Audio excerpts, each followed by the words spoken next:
नमस्कार मित्रांनो, मी किरण आले आणखीन एक नवीन व्हिडिओ घेऊन तुमच्या भेटीला। तर मी आज नवरात्र स्पेशल कडाकण्या करणार आहे। ते कशा करतात ते पाहूयात। तर कडाकण्या करण्यासाठी आपल्याला लागणारे साहित्य म्हणजे आपल्याला पाऊण वाटी दूध घ्यायचं आहे, त्याचबरोबर पाऊण वाटी साखर, पाव वाटी रवा घ्यायचा आहे आणि 2 वाटी आपल्याला मैदा घ्यायचा आहे आणि मोहनसाठी आपल्याला तेल लागणार आहे। तर मी या वाटीने ही जी मोठी वाटी आहे दुधाची त्याने सगळं माप मोजून घेतलेलं आहे। तर एका भांड्यामध्ये आता मी दूध आणि साखर हे छान प्रकारे मिक्स करून घेणार आहे। आपण पिठी साखर करून घेतल्यामुळे आपल्याला साखर वितळवायला वेळ लागत नाही। तुम्ही तशी साखर टाकली तर चालेल, पण आपल्याला थोडं जास्त वेळ लागतो साखर वितळण्यासाठी आणि पिठी साखर जर करून घेतली तर आपलं काम पटकन होतं।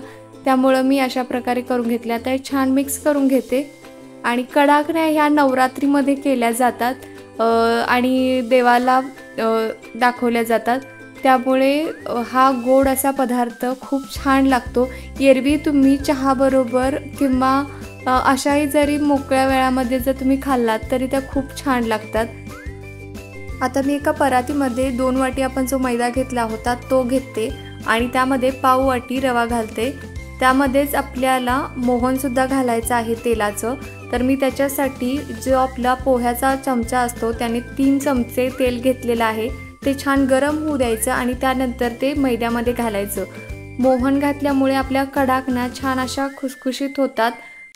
आपण जे या कडाकण्यामध्ये मोहन घातले ते प्रमाणामध्येच घालावं।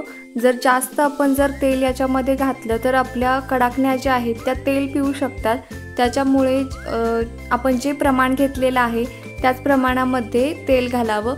हे जे तेल आपण मोहन घातलेलं आहे ते छान प्रकारे त्या पिठाला चोळून घ्यायचं। सुरुवातीला गरम असतं त्याच्यामुळे चमच्याने थोडंसं मिक्स करून घ्यायचं आणि त्यानंतर हाताने ते सर्व पिठाला चोळून घ्यायचं। त्याच्यामध्ये 2 चिमूट इतकं मीठ घालायचं आहे आणि ते सुद्धा त्यामध्ये मिक्स करून घ्यायचं आणि त्यानंतर आपण जे दूध आणि साखर हे मिक्स करून ठेवलं होतं ते घालून आपल्याला याचं पीठ मळून घ्यायचं आहे।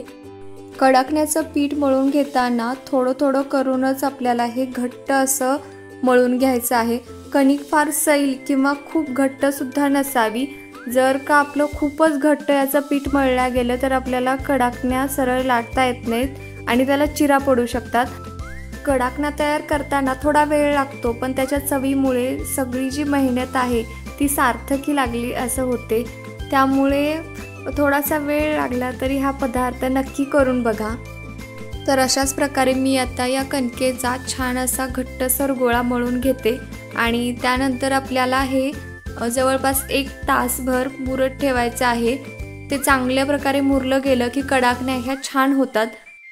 ही जी मुरलेली कणिक आहे ती आपल्याला एका भांड्यामध्ये घेऊन ओल्या कपड्याने झाकून ठेवायची आहे आणि त्यानंतर 1 तासाने आपल्याला ह्याच्या कडाकण्या तयार करण्यासाठी घ्यायच्या आहेत। मी आता कडाकण्याच्या पिठाला छान 1 तासभर मुरत ठेवलं होतं। मस्त असं याचा गोळा तयार झालेला आहे। तर याचे छोटे छोटे आपल्याला गोळे बनवून घ्यायचे आहेत आणि आपल्याला ह्याच्या कडाकण्या लाटायच्या आहेत। कडाकण्या ह्या आकाराने पुरीच्या साईजच्या आपल्याला करायच्या आहेत आणि जाडीला आपल्याला ते पापड ज्याप्रमाणे असतो उडदाचा त्याप्रमाणे आपल्याला हे पातळ अशा लाटून घ्यायचे आहेत। थोडंसं याला मैदा लावायचा आणि मग आपल्याला हे लाटायचं आहे। आपण त्याच्यामध्ये साखर घातल्यामुळं कदाचित आपण ते लाटताना ते पोळपाटाला चिटकू शकतं, त्याच्यामुळे थोडा थोडा मैदा लावून आपल्याला हे पातळ असं लाटून घ्यायचं आहे। तुम्हाला जर याचा गोल आकार आला नाही तर तुम्ही एखादं टोपण घेऊ शकता आणि त्याने सुद्धा त्याचा आकार गोल असा बनवू शकता, म्हणजे जेणेकरून तुमच्या ज्या कडाकण्या आहेत त्या सर्व एक साईजच्या होतील। तर मी अशाच प्रकारे आता हे एकदम पातळ अशी लाटून घेते। तर अशा प्रकारे माझी ही कडाकणी लाटून झालेली आहे आणि मी एका साईडला कढईमध्ये तेल गरम करण्यासाठी ठेवलेलं आहे। तर तेल छान कडकडीत गरम झालं की गॅस आपल्याला बारीक करायचा आहे आणि त्यामध्ये आपल्याला ह्या कडाकण्या सोडायच्या आहेत। कडाकणी ही जर आपली फुगत असेल तर त्याला आपण चाकूच्या साहाय्याने टोचा मारून घ्यायच्या, जेणेकरून ती फुगणार नाही, कारण का कडाकणी ही फुगत नसते। त्याला छोटे छोटे असे बबल्स येतात आणि ती मंद आचेवरती छान अशी तांबूस थोडासा कलर येईपर्यंत तळून घ्यायची आहे। गॅस मोठा करायचा नाही।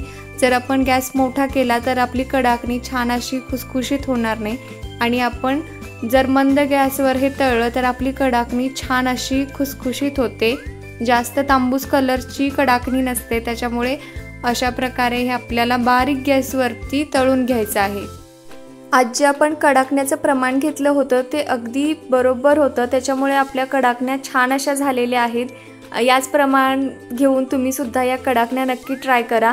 याचं मोहन वगैरे एकदम बरोबर झाल्यामुळे आपली कडाकणी तुम्ही बघू शकता अजिबात तेलकट झालेली नाही आहे आणि खुसखुशीत अशा छानपैकी आपल्या कडाकण्या तयार झालेल्या आहेत।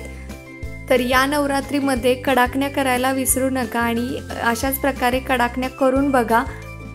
या कडाकण्या तुम्हाला चवीला कशा लागतात हे मला कमेंटमध्ये सांगायला विसरू नका। धन्यवाद।